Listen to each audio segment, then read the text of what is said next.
Assalamualaikum warahmatullahi wabarakatuh.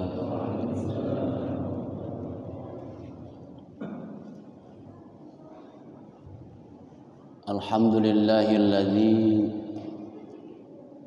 ja'ala baini wa bainakum bi'abdihil walimati awil jama'ati syiratur rahmi. Wassalatu wassalamu ala asyrafil anbiya'i wal mursalin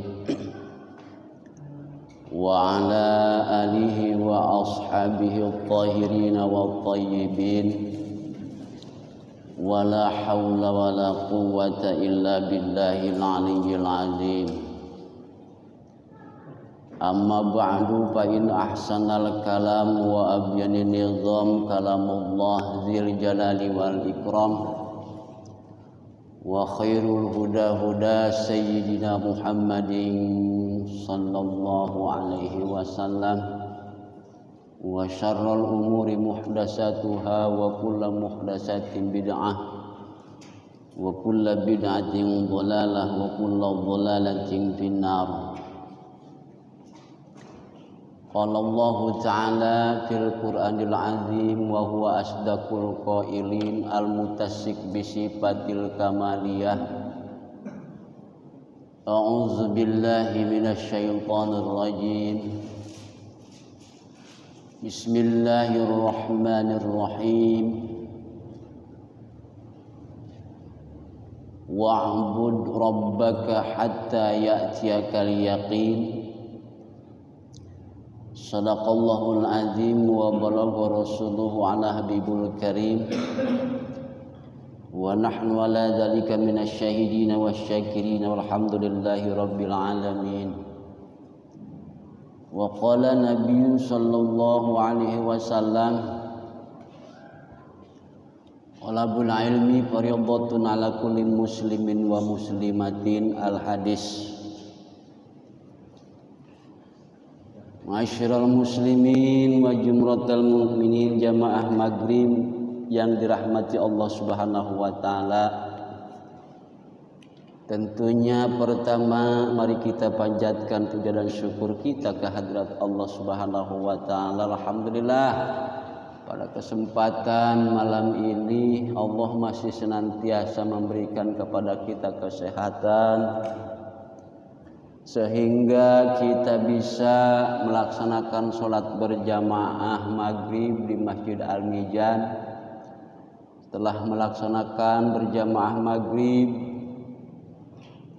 lalu kemudian kita berkumpul kembali, yakni untuk melanjutkan kajian. Dan kita minta kepada Allah mudah-mudahan sholat berjamaah maghrib kita diterima oleh Allah Subhanahu wa ta'ala. Salawat dan salam mugi Allah limpah curahkan atas baginda kita Nabi besar Muhammad sallallahu alaihi wasallam, dan juga kepada para sahabat, para keluarga, dan kepada para pengikutnya hingga akhir zaman. Hadirin kaum muslimin yang dirahmati Allah Subhanahu wa taala. Episode pertama kemarin, bulan kemarin itu tentang masalah ibadah, yakni salat yang termasuk rukun salat. Di dalam kitab Safinatun Najah, rukun salat itu ada 17.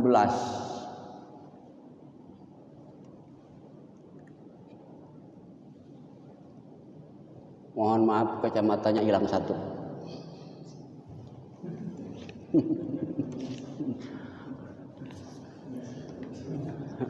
Jadi kacamatanya hilang satu, ini bisa dicolok, ini enggak.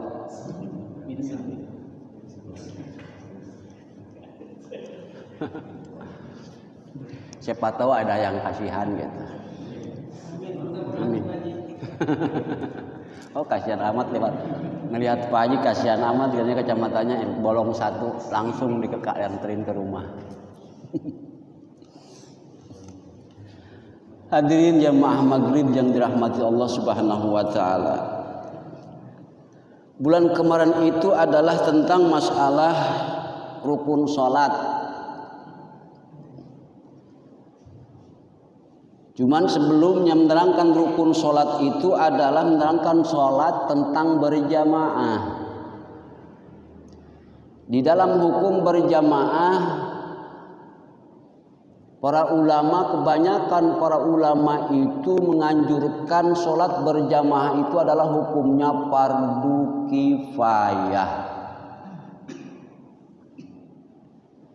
Ada yang satu pendapat lagi bahwa sholat berjamaah itu adalah merupakan sunnah muakkad. Ada yang berpendapat lagi masalah tentang sholat berjamaah itu adalah syarat sah sholat. Kalau tidak berjamaah tidak sah sholat. Ini berat. Ini yang paling berat.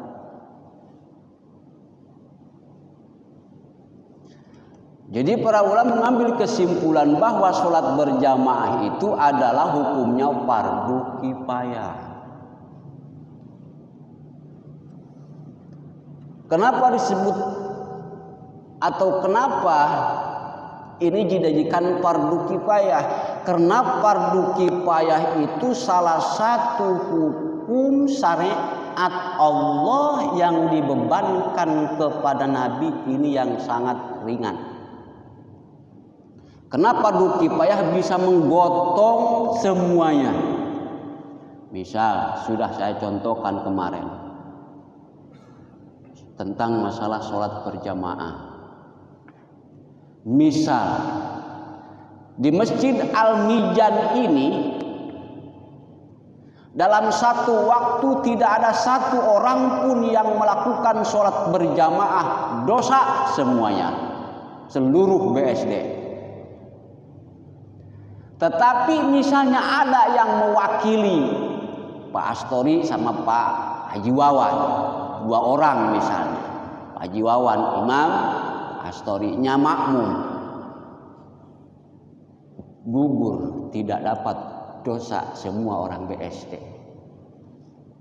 Seperti itu. Cuman di dalam pelaksanaan sholat berjamaah itu yang merupakan fardu kifayah hukumnya, maka dengan demikian bagi orang yang sholat berjamaah di Masjid Al-Mijan akan mendapatkan 27 derajat pahalanya.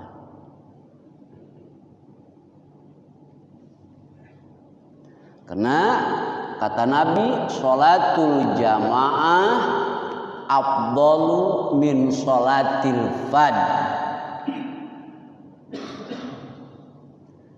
bisab'i wa ishrina darajatan.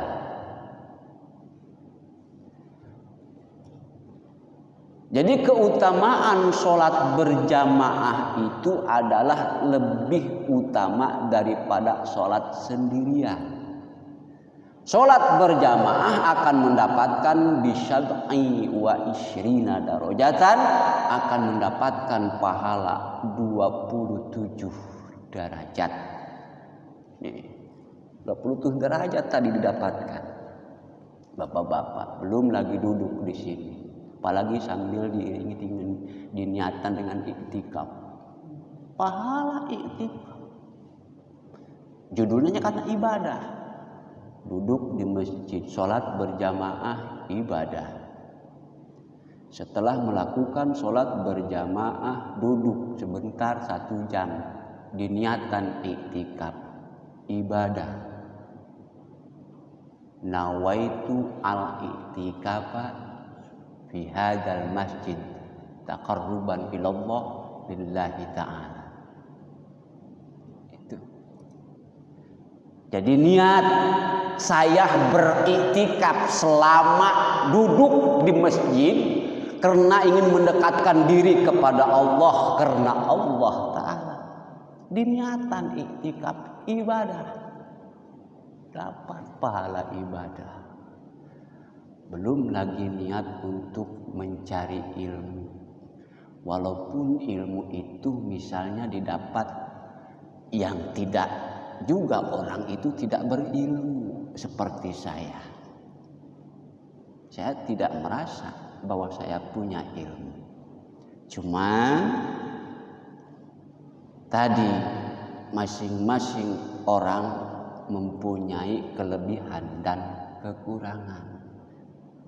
Bapak-bapak yang hadir di sini banyak kelebihannya, tetapi saya banyak kekurangannya. Tidak ada kelebihannya.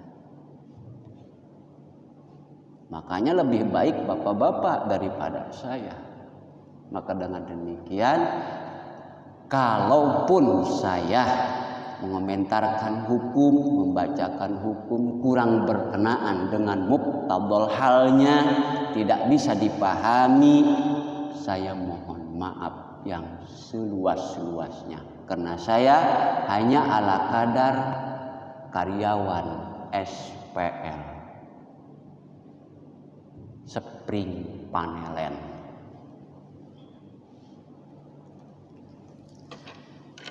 Kemarin dibahas tentang masalah sholat berjamaah, bahwa kata Nabi Shallallahu Alaihi Wasallam, sholatul jamaah, orang yang melaksanakan sholat berjamaah itu akan mendapatkan khamsatu asya'a, 5 perkara. Sudah kemarin, yang 1 sudah, yang 2 sudah, yang 3 pun sudah. Ini hanya diulas lagi sedikit, bahwa orang yang melakukan sholat berjamaah yang pertama, Allah Subhanahu wa Ta'ala akan menghilangkan kepakiran. La yusibuhu fakiron fid dunya. Itu yang pertama. Yang kedua, yarfa'ullaha ta'ala min azabil qabri. Allah akan menyelamatkan kita dari siksa kubur. Yakin bahwa siksa kubur itu pasti ada. Maka dengan selalu melakukan sholat berjamaah tiap waktu, jangan seperti saya kedul sholat berjamaah, apalagi kemarin saya rada terbak batuk, makanya rada ini berjamaah. Itu akan diselamatkan atau akan dihilangkan dari siksa kuburnya. Sedangkan siksa kubur jelas pasti ada. Harus mengimani dan harus meyakini bahwa mungkar dan nakir pasti datang menghadap kepada kita selagi kita sudah dikubur. Maka cara untuk menyelamatkan terhadap siksa kubur itu salah satunya rutinitas melakukan sholat berjamaah subuh, duhur, asar, maghrib, isya. Insyaallah akan diselamatkan dari siksa kubur. Karena sudah digambarkan bahwa sebelum datang malaikat mungkar dan nakir, ada yang namanya malaikat rahmat. Sebelum malaikat mungkar dan nakir datang, malaikat rahmat terlebih dahulu datang menghampiri si jenazah atau si mayit yang sudah dikubur.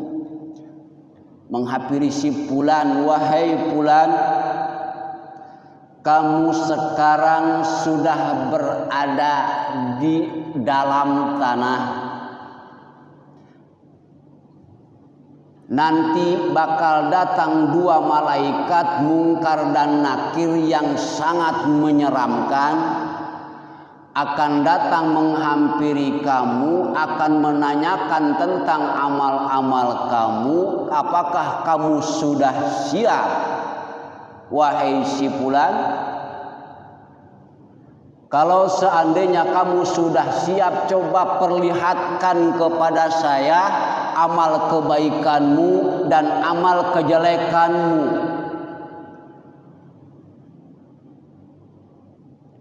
Si fulan mugen, tidak mau memperlihatkan tentang amal perbuatannya. Lalu kemudian ditanya lagi, coba perlihatkan kepada saya sebelum datang malaikat mungkar dan nakir. Coba tulis amal kebaikanmu, apakah kamu selama di BSD sering mencari ilmu? Apakah kamu selama di BSD sering melakukan berjamaah? Apakah kamu selama di BSD pergaulan kamu dengan tetangga, kerabat dekat, kerabat jauh, tetangga dekat, tetangga jauh, apakah hubungannya sehat-sehat saja? Coba. Tidak bawa pulpen Pak malaikat. Tidak ada bukunya mau dicatat juga. Separuh riwayat mengatakan bahwa sobek kain kafanmu, lalu penahnya dari mana? Jangan ambil pusing. Riwayat mengatakan, coba telunjuk kamu, diteterkan ke lidah, lalu tulis amal perbuatanmu. Sobek kain, tak tulis. Nih, ini pantas, kata malaikat rahmat, kamu tidak ingin menuliskan amal perbuatan kamu, ternyata rapotmu merah semua. Rapotmu merah. Udah bertahun-tahun kamu di BSD sholat berjamaah bisa dihitung. Bertahun-tahun kamu di BSD mencari ilmu bisa dihitung, padahal kiai ustadz pada didatangkan oleh DKM. Tidak bosan-bosannya DKM untuk mengajak warganya supaya warganya bisa paham terhadap ilmu tentang masalah ibadah, tentang masalah ubudiyah kepada Allah Subhanahu wa taala, bagaimana caranya rukun qauli, bagaimana caranya rukun fi'li. Maka di sini saya akan menerangkan tentang masalah rukun salat. Arkanus sholati sab'ata asyara. Rukun salat itu ada 17 rakaat di dalam kitab Safinatun Najah. Al awwalu an-niyatu. Yang pertama adalah niat. Itu rukun. Niat. Sholli fardhal maghribi. Yang pakai usoli, ya. Sholli fardhal maghribi salasa raka'atin mustaqbilal qiblati adaan ma'muman lillahi ta'ala. Allah, niat di dalam hati. Yang tidak pakai usoli, Allah. Takbiratul ihram diiringi dengan niat di dalam hati, niat sholat maghrib 3 rakaat menghadap kiblat karena jadi makmum karena Allah Ta'ala. Hu akbar. Rukun. Rukun yang pertama. Tuh. Jadi al-awwalu an-niyatu, as-tsani takbiratul ihram. Takbiratul ihram itu termasuk rukun. Apa yang disebut takbiratul ihram? Mengucapkan kalimat takbir. Allahu akbar. Rukun. Salah satu ditinggalkan ini, rukun ditinggalkan, tidak sah sholat menurut fikih. Ini as-salisu al-qiyamu, rukun. Yang ketiga adalah berdiri. Itu menjadikan rukun bagi orang yang sehat, bagi orang yang mampu untuk berdiri. Tetapi kalau bagi orang yang tidak mampu untuk berdiri, silahkan sambil duduk. Pak Haji, kalau berdiri saya kepalanya goyang-goyang, rasanya muter, pengen jatuh. Duduk. Sudah dimakmur sama Allah. Kalau berdiri, ngejongklok. Mau ngejongklok, duduk. Lalu duduknya duduk apa Pak Haji? Iftiras. Ya. Duduk iftiras. Ini duduk iftiras tuh. Ini iftiras.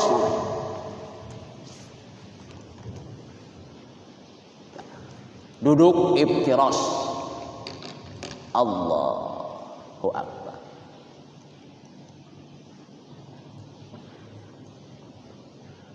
Lalu kemudian biasa kalau rakaat terakhir duduknya duduk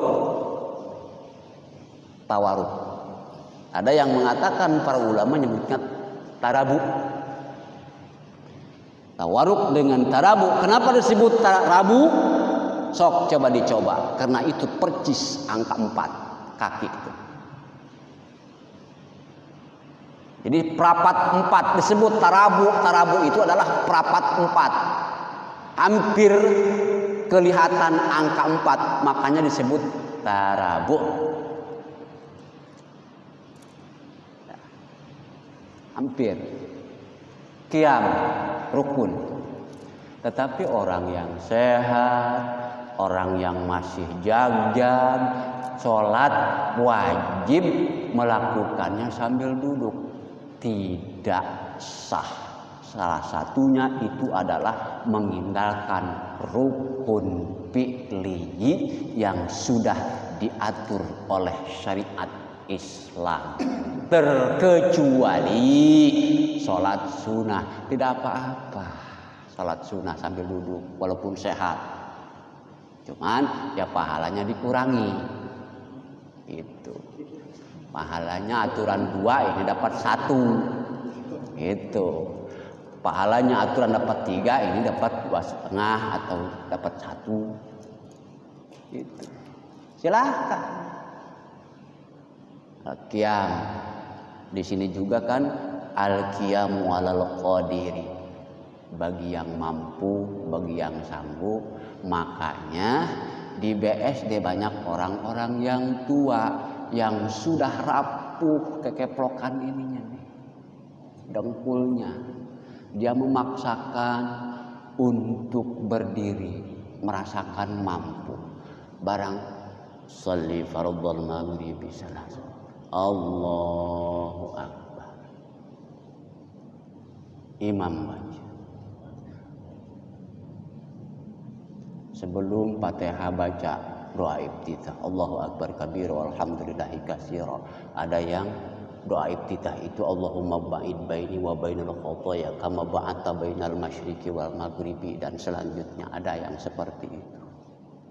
Tetapi kebanyakan para ulama memakainya itu adalah Allahu Akbar kabir walhamdulillahi katsira wa subhanallahi bukratan wa asila. Itu. Inni wajjahtu. Kalau anak-anak mah kadang-kadang dipakai percanda. Ini wajahmu yang ganteng. Ini wajahku yang ganteng. Itu kalau anak-anak di sana. Ini wajahtu wajhiya lilladzi fataras samawati. Artinya apa? Ini wajahtu. Ya Allah, sesungguhnya aku menghadap kepadamu ya Allah. Wajahtu, aku menghadap kepadamu. Wajhiya lilladzi, dan yang Maha Penguasa yang menciptakan langit dan bumi. Kita sedang menghadap kepada Allah. Inni wajjahtu wajhiya lilladzi fataras samawati wal arda. Menghadap. Makanya jangan semena-mena menghadap Allah yang Maha Suci. Itu. Imam baca Bismillahirrahmanirrahim. Alhamdulillahi rabbil alamin. Ar-Rahmanir Rahim Maliki Yaumiddin. Iyyaka na'budu wa iyyaka nasta'in. Ihdinas siratal mustaqim. siratal ladzina an'amta 'alaihim ghairil maghdubi 'alaihim waladdallin. Tuh. Barang begitu udah ada Pak Sahir yang sudah tua, Pak Sahir sudah tua. Imamnya baca Bismillahirrahmanirrahim wa basyiril ladzina amanu wa 'amilus shalihati. Waduh, ayat Al-Qur'an Al-Baqarah kata Pak Sahir. Waktu lama ini mah udah berdiri kagok.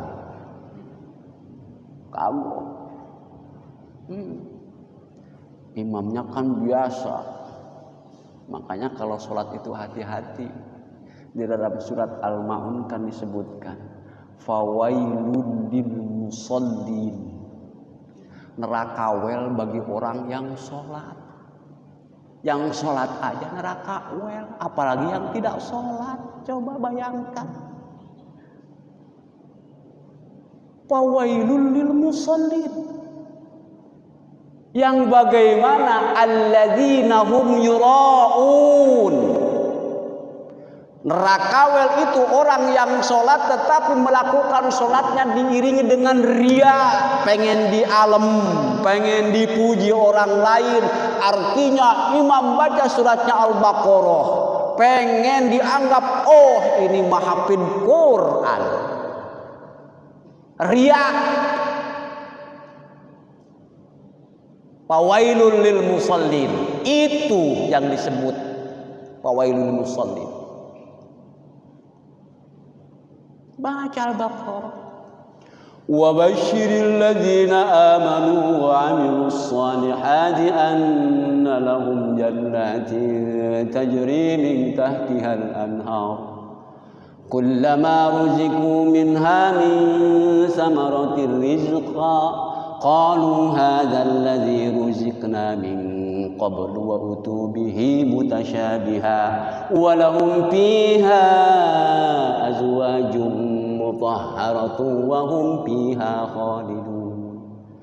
Innallaha la yastahyi an yadriba mathalan ma ba'udatan fama fawqaha fa ammal ladzina amanu fayalamuna annahu al-haqqu min rabbihim wa ammal ladzina kafaru fayaquluna madza aradallahu bihadza masala yudillu bihi katsiran wa yahdi bihi katsiran wa man yudillu bihi illal fasiqin.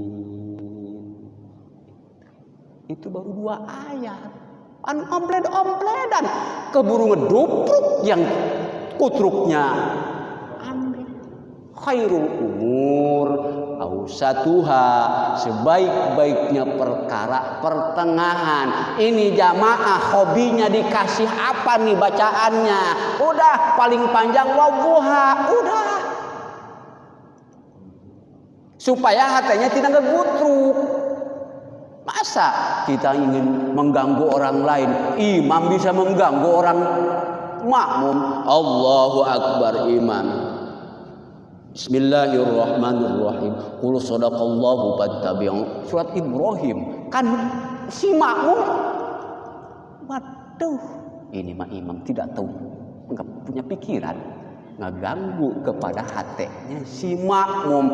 Apa artinya? Si makmum ngerasa terganggu, sholat khusyunya hilang. Maka dengan demikian timbullah kuidah madhab, usul fikihnya akan muncul di situ. Sholat berjamaah yang aturan dapat 27 derajat diiringi dengan hati ngagutruk ke si imam, maka dikurangi. Tupawitu padilatas sholat, kurang pahala sholat berjamaahnya, tidak mendapatkan 27 derajat karena ngutruk tangkurak imam babacaan gitu.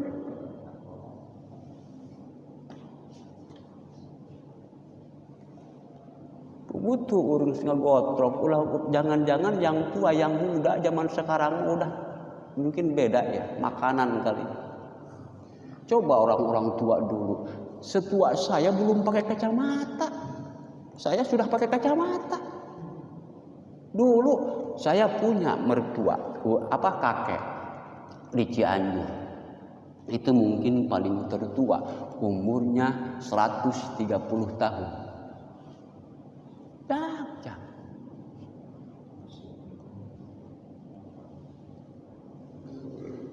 Kakeknya istri. Itu mungkin sekarang dari makanan kali. Makanya kalau pengen sehat makanannya pete, sehat, jengkol, pete, sehat. Ya. Itu ya rukun salat al-qiyam, berdiri kalau kita mampu bagi orang yang sehat. Lalu kemudian rukun salat yang keempat adalah ar-rabi'u qiraatul Fatihah. Itu rukun. Qiraatul Fatihah. Baca al-Fatihah, rukun. Lalu bagaimana kalau salatnya kita ingin diterima oleh Allah atau menurut zahiriyah? Gampang. Istilah diterima atau sah aja menurut syariat Islam.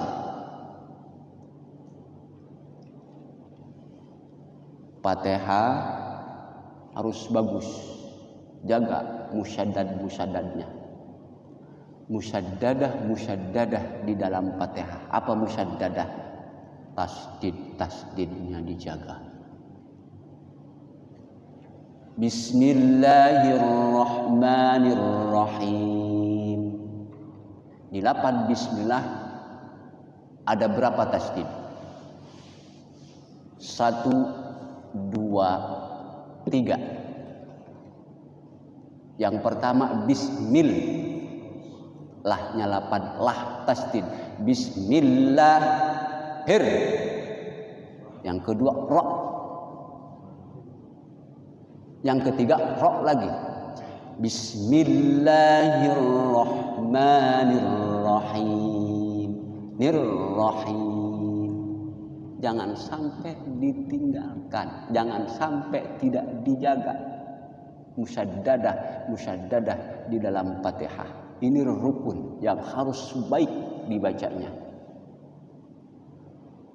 3 ya, musyaddadah 1 ayat saja, 3. Lalu kemudian alhamdulillahi rabbil alamin. Ayat yang kedua Fatihah itu alhamdulillah ada 2. Alhamdulillahi rabbil 2. Digetak. Tasdid itu digetak. Kalau di bahasa Indonesia itu hurufnya double. Alhamdulillahi rabbil alamin. Haknya ya. Awas jangan sampai berubah dengan hak besar. Batal membaca Fatihahnya. Baca Fatihahnya batal karena ini adalah rukun, salatnya pun batal acak-acakan. Alhamdulillah, itu hak kecil apa hak besar? Alhamdulillah, hak besar. Acak-acakan Fatihahnya. Alham di sini. Alhamdulillahi rabbil alamin. Jangan alamin. Itu huruf A. Harus A. Alhamdulillahi rabbil alamin. Salah. Itu tidak sedikit itu. Karena kita ibadah pengen diterima oleh Allah. Ibadah kita ingin mendapatkan benar-benar 27 derajat. Itu sholat berjamaahnya doang. Belum kita langkah kakinya. Dihitung langkah kaki yang paling jauh di Masjid Ajiman, itu yang paling gede pahalanya. Paling gede pahalanya. Yang paling sedikit pahalanya yang dekat rumahnya. Langkan. Makanya Pak Bangun, Pak Edi muter kalau pengen jauh. Lewat dulu ke situ ke RT 3, puter RT 1, blek, balik sini, baru masuk. Ini mah naik motor, muter malah naik motor. Itu. Makanya dianjurkan kalau pulangnya sholat berjamaah itu cari jalan yang paling dekat. Kalau berangkatnya untuk berjamaah cari jalan yang paling jauh. Paling dekat kalau pulangnya mah supaya cepat nyampe.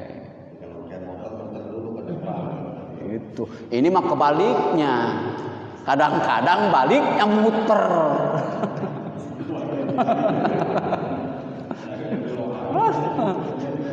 Kadang. Ya. Fatihah rukun yang keempat. Ya. Bismillahirrahmanirrahim. Alhamdulillahi rabbil alamin. Ar-Rahmanir-Rahim. Hak kecil semuanya, hak kecil semuanya. Ar-Rahmanir-Rahim. Jangan Ar-Rahmanir-Rahim. Ar-Rahmanir-Rahim. Maliki yaumiddin. Middin. Iya, itu yang sering saya ketemu. Dianggapnya biasa-biasa saja. Iyyaka na'budu wa iyyaka nasta'in. Enggak ada tasdidnya. Enggak ada. Itu yang sering ketemu. Iyyaka na'budu wa iyyaka nasta'in. Enggak ada tasdidnya, tidak dijaga. Makanya jadi iyyaka na'budu wa iyyaka nasta'in. Walaupun di dalam sholat taraweh, taraweh kan biasanya rada cepat, apalagi saya tidak betah kalau tidak cepat. Bismillahirrahmanirrahim. Alhamdulillahirabbil alamin arrahmanirrahim. Yang penting tidak bisa merubah makna. Musaddad-musaddadnya dijaga, tetapi di dalam wasol itu harus diwasolkan kalau kita cepat. Jangan Bismillahirrahmanirrahim, Alhamdulillahirabbil alamin, Ar-Rahman. Tidak boleh, makruh hukumnya. Cepat tapi tidak diwasolkan, makruh. Bismillahirrahmanirrahim, Alhamdulillahirabbil alamin. Tidak nafas ya, tapi tidak diwasolkan. Bismillahirrahmanirrahim. Alhamdulillahirabbil alamin. Ar-Rahmanirrahim. Maliki yaumiddin. Makruh. Lebih baik diwasolkan. Bismillahirrahmanirrahim. Alhamdulillahirabbil alamin. Ar-Rahmanirrahim. Maliki yaumiddin. Iyyaka na'budu wa iyyaka nasta'in. Ihdinas siratal mustaqim. As-siratal ladzina. Ya gitu. Jangan ini mah tidak nafas, bacaan cepat tidak diwasolkan. Ini makanya tajwid perlu juga. Dulu pernah belajar tajwid itu di Pondok Pesantren Al-Quranus Sanusiyah Kadumerak, namanya Abuya Sanusi. Di situ pernah sedikit saya belajar qiraat sab'ah. Qiraat sab'ah pernah sedikit belajar di Al-Quranus Sanusiyah Pandeglang Kadumerak. Coba kalau di qiraat sab'ah itu lakum bisa dibaca lakumu. Lakumu dinukum waliyadin. Di dalam qiraat sab'ah bisa dibaca di dalam Fatihah itu ma dibaca pendek. Mim maliki yaumiddin, tapi ketika diwasolkan mim maliki yaumiddin. Tapi di dalam urusan untuk ibadah tidak boleh. Hanya itu membolehkan tentang masalah bacaan. Seperti kalau imalah itu silahkan kalau kita tahu. Wadduha wal laili idza saja ma wadda'aka rabbuka wa ma qala walal akhiratu khairul laka minal ula wala sawfa yu'tika rabbuka fatardi alam yajidka yatiman fa'awi wa wajadaka dhallan fahadi ووجدك عائلا فأغني فأما اليتيم فلا تقهر وأما السائل فلا تنهر وأما بنعمة ربك فحدث. Ya, malah boleh dalam aturan bacaan, tetapi mentang-mentang Pak Haji Supawi bisa sedikit-sedikit qiraat sabahnya imam. Bismillahirrahmanirrahim. Suratnya Al-Ikhlas. Qul huwallahu ahad. Allahus samad. Lam yalid wa lam yulad wa lam yakul lahu kufuwan. Wih, Pak Haji Supawi, apa kufuwan itu? Lam yalid wa lam yulad wa lam yakul lahu kufuwan. Lam yalid wa lam yulad wa lam yakul lahu kufuwan ahad. Qiraat sabah. Kufuwan ahad. Atau kufuwan imma kufuwan ahad. Sedikit dulu. Oh, kitabnya tebal lumayan kalau menghabiskan itu, kitabnya tebal qiraat sabah. Dulu saya belajar baru datang dari kampung, dari Rangkas ke Pandeglang. Pertama saya dilantik dengan surat Fatihah. Surat Fatihah saya itu 15 hari baru selesai. Fatihah doang. 15 hari. Makhraj hurufnya harus benar-benar. Yang paling sulit adalah waladhdallin pada waktu itu. Karena memang waladhdallin itu yang sempurna adalah Nabi. Membacakan ayat waladhdallin yang paling sempurna menurut riwayat itu adalah Nabi. Tapi bagi kita ini hanya ala kadar supaya bagaimana mendekati kesempurnaan, yang terpenting dha-nya. Maka musaddad harus dijaga. Tadi alhamdulillahi rabbil alamin arrahmanir rahim maliki yaumiddin middin iyyaka na'budu wa iyyaka nasta'in ihdinas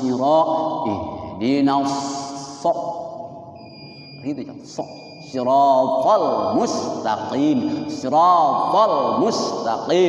siratal ladzina an'amta 'alaihim banyak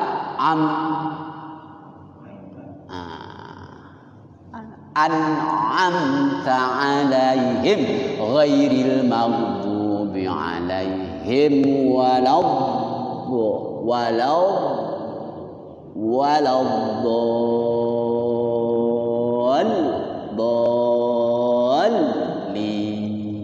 Sekian, waktu Isya sudah datang. Insyaallah di lain kesempatan kita lanjutkan kembali kalau memang masih diperlukan, ini pengajian ini memang masih perlu, kita lanjutkan kembali. Ini masih awal-awal ya, mudah-mudahan bermanfaat. Apabila ada kesalahan saya mohon maaf. Assalamualaikum warahmatullahi wabarakatuh.